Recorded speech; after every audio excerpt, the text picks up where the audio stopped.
Chapter 18. That evening after dinner, George sat with his mother and his Aunt Fanny upon the veranda. In former summers, when they sat outdoors in the evening, they had customarily used an open terrace at the side of the house, looking toward the Majors, but that more private retreat now afforded too blank and abrupt a view of the nearest of the new houses. So, without consultation, they had abandoned it for the Romanesque stone structure in front, an oppressive place. Its oppression seemed congenial to George. He sat upon the copestone of the stone parapet, his back against a stone pilaster, his attitude not comfortable but rigid, and his silence not comfortable either but heavy. However, to the eyes of his mother and his aunt, who occupied wicker chairs at a little distance, he was almost indistinguishable except for the stiff white shield of his evening frontage. "It's so nice of you always to dress in the evening, Georgie," his mother said, her glance resting upon this surface. "Your Uncle George always used to, and so did Father for years, but they both stopped quite a long time ago. Unless there's some special occasion, it seems to me we don't see it done any more, except on the stage and in the magazines." He made no response, and Isabel, after waiting a little while, as if she expected one, appeared to acquiesce in his mood for silence, and turned her head to gaze thoughtfully out at the street. There, in the highway, the evening life of the Midland city had begun. A rising moon was bright upon the tops of the shade trees where their branches met overhead, arching across the street, but only filtered splashings of moonlight reached the block pavement below. And through this darkness flashed the firefly lights of silent bicycles gliding by in pairs and trios, or sometimes a dozen at a time might come, and not so silent, striking their little bells, the riders' voices calling and laughing, while now and then a pair of invisible experts would pass, playing mandolin and guitar as if handlebars were of no account in the world. Their music would come swiftly and then too swiftly die away. Surreys rumbled lightly by with the plod of honest old horses, and frequently there was the glitter of whizzing spokes from a runabout or a sporting buggy, and the sharp decisive hoof beats of a trotter. Then, like a cowboy shooting up at peaceful camp, a frantic devil would hurtle out of the distance, bellowing, exhaust racketing like a machine gun gone amuck, and at these horrid sounds the surreys and buggies would hug the curbstone, and the bicycles scatter to cover, cursing, while children rushed from the sidewalks to drag pet dogs from the street. The thing would roar by, leaving a long wake of turbulence. Then the indignant street would quiet down for a few minutes, till another came. "There are a great many more than there used to be," Miss Fanny observed in her lifeless voice, as the lull fell after one of these visitations. "Eugene is right about that. There seems to be at least 3 or 4 times as many as there were last summer, and you never hear the ragamuffins shouting, 'Get a horse,' nowadays. But I think he may be mistaken about their going on increasing after this. I don't believe we'll see so many next summer as we do now." "Why?" asked Isabel. "Because I've begun to agree with George about there being more a fad than anything else, and I think it might be the height of the fad just now. You know how roller skating came in. Everybody in the world seemed to be crowding to the rinks, and now only a few children use rollers for getting to school. Besides, people won't permit the automobiles to be used. Really, I think they'll make laws against them. You see how they spoil the bicycling and the driving? People just seem to hate them. They'll never stand it, never in the world. Of course, I'd be sorry to see such a thing happen to Eugene, but I shouldn't be really surprised to see a law passed forbidding the sale of automobiles, just the way there is with concealed weapons." "Fanny," exclaimed her sister-in-law, "you're not in earnest?" "I am, though." Isabel's sweet-toned laugh came out of the dusk where she sat. "Then you didn't mean it when you told Eugene you'd enjoyed the drive this afternoon?" "I didn't say it so very enthusiastically, did I?" "Perhaps not, but he certainly thought he'd pleased you." "I don't think I gave him any right to think he'd pleased me," Fanny said slowly. "Why not? Why shouldn't you, Fanny?" Fanny did not reply at once, and when she did, her voice was almost inaudible, but much more reproachful than plaintive. I hardly think I'd want anyone to get the notion he'd pleased me just now. It hardly seems time yet, to me." Isabel made no response, and for a time the only sound upon the dark veranda was the creaking of the wicker rocking-chair in which Fanny sat, a creaking which seemed to denote content and placidity on the part of the chair's occupant, though at this juncture a series of human shrieks could have been little more eloquent of emotional disturbance. However, the creaking gave its hearer one great advantage: it could be ignored. "Have you given up smoking, George?" Isabel asked presently. "No." "I hoped perhaps you had, because you've not smoked since dinner. We shan't mind if you care to." "No, thanks." There was silence again, except for the creaking of the rocking-chair. Then a low, clear whistle, singularly musical, was heard softly rendering an old air from Fra Diavolo. The creaking stopped. "Is that you, George?" Fanny asked abruptly. "Is that me what?" "Whistling On Yonder Rock Reclining." "It's I," said Isabel. "Oh," said Fanny dryly. "Does it disturb you?" "Not at all. I had an idea George was depressed about something, and merely wondered if he could be making such a cheerful sound." And Fanny resumed her creaking. "Is she right, George?" his mother asked quickly, leaning forward in her chair to peer at him through the dusk. "You didn't eat a very hearty dinner, but I thought it was probably because of the warm weather. Are you troubled about anything?" "No," he said angrily. "That's good. I thought we had such a nice day, didn't you?" "I suppose so," he muttered, and satisfied, she leaned back in her chair. But Fra Diavolo was not revived. After a time she rose, went to the steps, and stood for several minutes looking across the street. Then her laughter was faintly heard. "Are you laughing about something?" Fanny inquired. "Pardon?" Isabel did not turn, but continued her observation of what had interested her upon the opposite side of the street. "I asked, were you laughing at something?" "Yes, I was," and she laughed again. "It's that funny fat old Mrs. Johnson.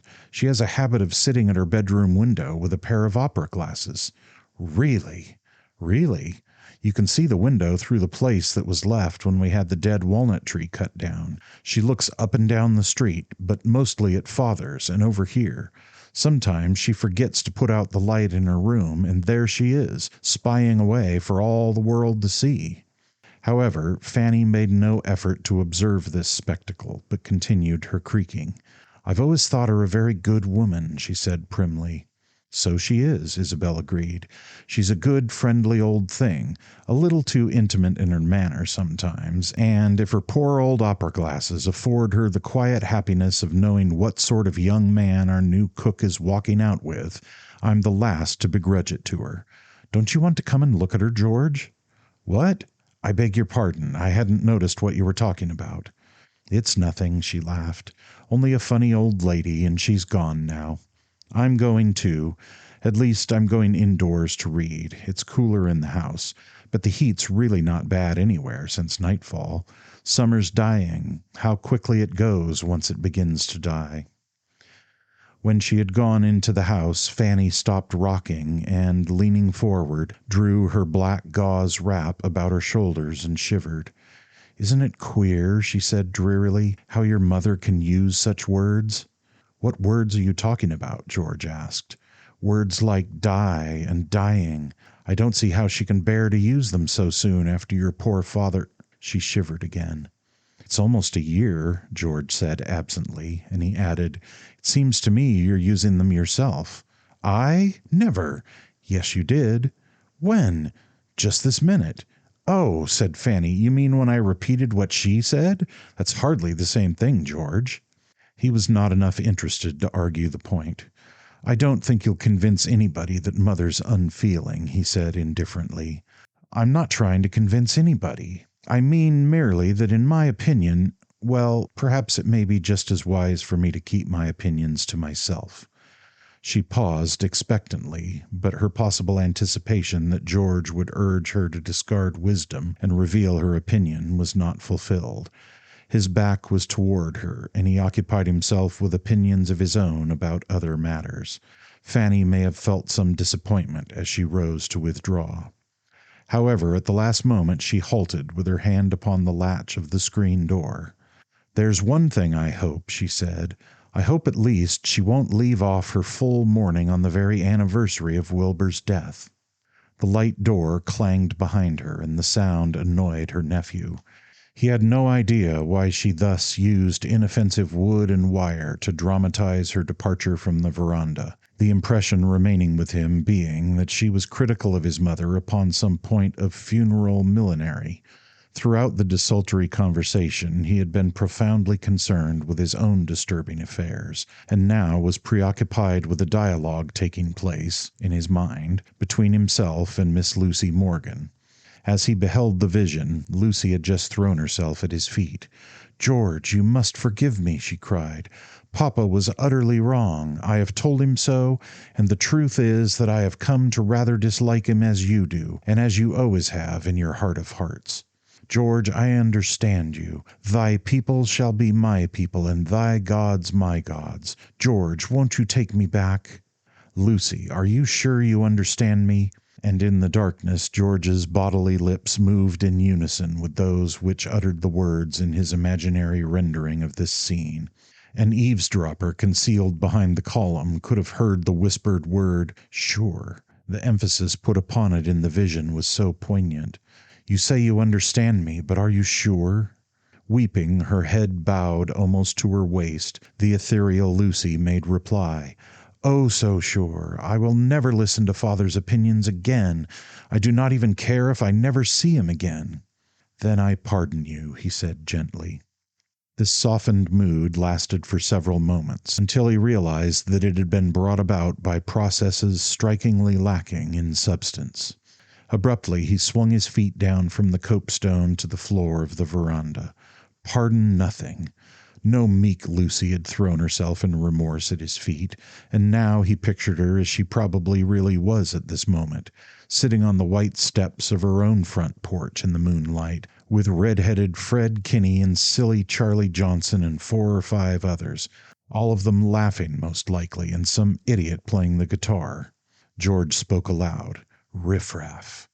And because of an impish but all too natural reaction of the mind, he could see Lucy with much greater distinctness in this vision than in his former pleasing one. For a moment she was miraculously real before him, every line and color of her.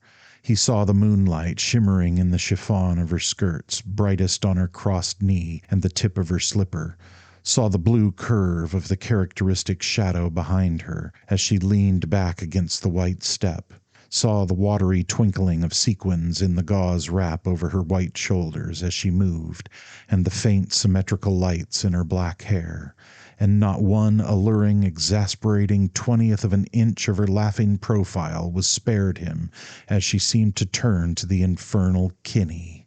Riffraff! And George began furiously to pace the stone floor. Riffraff! By this hard term, a favorite with him since childhood's scornful hour, he meant to indicate, not Lucy, but the young gentlemen who, in his vision, surrounded her. "Riffraff," he said again, aloud, and again, "Riffraff." At that moment, as it happened, Lucy was playing chess with her father, and her heart, though not remorseful, was as heavy as George could have wished. But she did not let Eugene see that she was troubled, and he was pleased when he won 3 games of her. Usually she beat him. Chapter 19.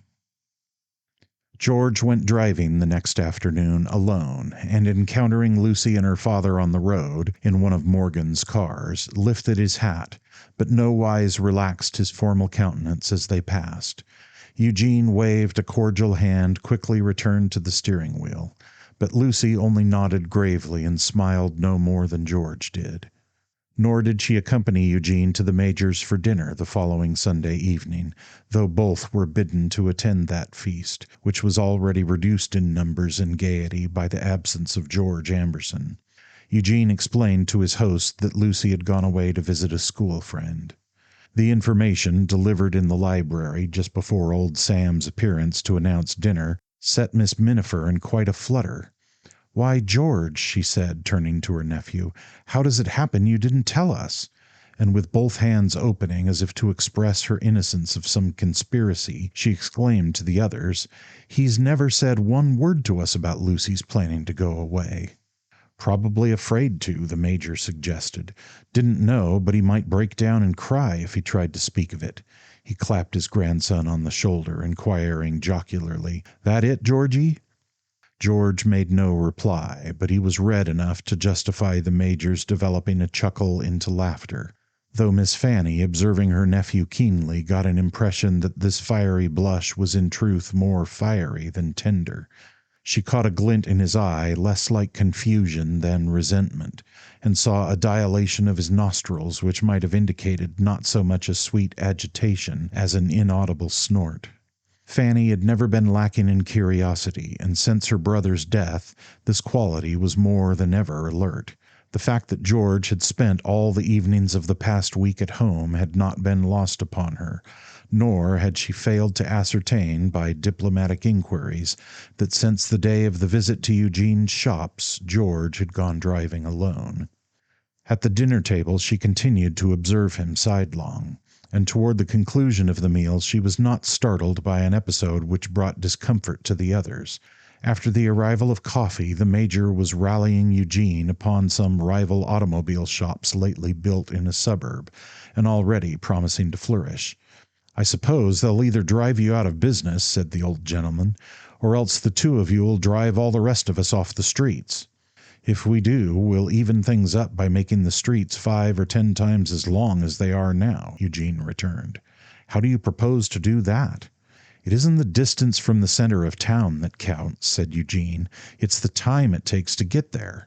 This town's already spreading. Bicycles and trolleys have been doing their share, but the automobile is going to carry city streets clear out to the county line."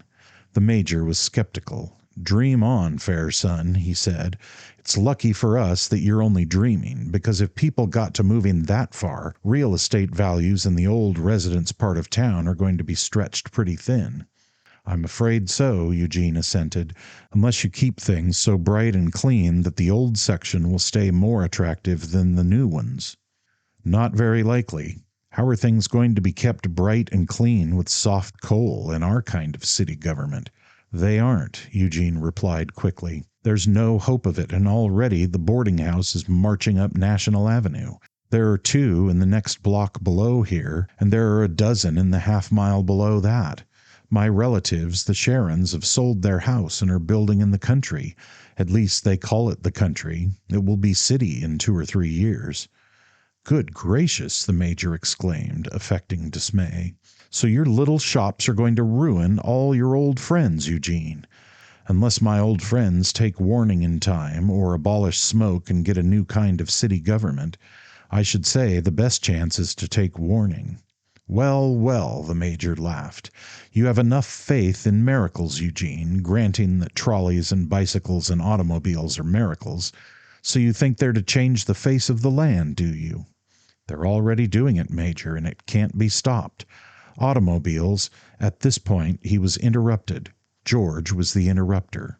He had said nothing since entering the dining room, but now he spoke in a loud and peremptory voice, using the tone of one in authority who checks idle prattle and settles a matter forever. "Automobiles are a useless nuisance," he said. There fell a moment's silence. Isabel gazed incredulously at George, color slowly heightening upon her cheeks and temples, while Fanny watched him with a quick eagerness, her eyes alert and bright. But Eugene seemed merely quizzical, as if not taking this brusquerie to himself. The major was seriously disturbed. "What did you say, George?" he asked, though George had spoken but too distinctly. "I said all automobiles were a nuisance," George answered, repeating not only the words but the tone in which he had uttered them. And he added, "They'll never amount to anything but a nuisance. They had no business to be invented." The major frowned. "Of course, you forget that Mr. Morgan makes them, and also did his share in inventing them. If you weren't so thoughtless, he might think you rather offensive." "That would be too bad," said George coolly. "I don't think I could survive it." Again there was a silence, while the major stared at his grandson aghast, but Eugene began to laugh cheerfully. "I'm not sure he's wrong about automobiles," he said. "With all their speed forward, they may be a step backward in civilization, that is, in spiritual civilization. It may be that they will not add to the beauty of the world nor to the life of men's souls. I'm not sure. But automobiles have come, and they bring a greater change in our life than most of us suspect. They are here, and almost all outward things are going to be different because of what they bring. They are going to alter war, and they are going to alter peace. I think men's minds are going to be changed in subtle ways because of automobiles. Just how, though, I could hardly guess. But you can't have the immense outward changes that they will cause without some inward ones, and it may be that George is right, and that the spiritual alteration will be bad for us. Perhaps 10 or 20 years from now, if we could see the inward change in men by that time, I shouldn't be able to defend the gasoline engine, but would have to agree with him that automobiles had no business to be invented." He laughed good-naturedly and, looking at his watch, apologized for having an engagement which made his departure necessary when he would so much prefer to linger. Then he shook hands with the Major and bade Isabel, George, and Fanny a cheerful good night, a collective farewell cordially addressed to all three of them together, and left them at the table. Isabel turned wondering, hurt eyes upon her son. "George, dear," she said, "what did you mean?" "Just what I said," he returned, lighting one of the Major's cigars, and his manner was imperturbable enough to warrant the definition, sometimes merited by imperturbability, of stubbornness.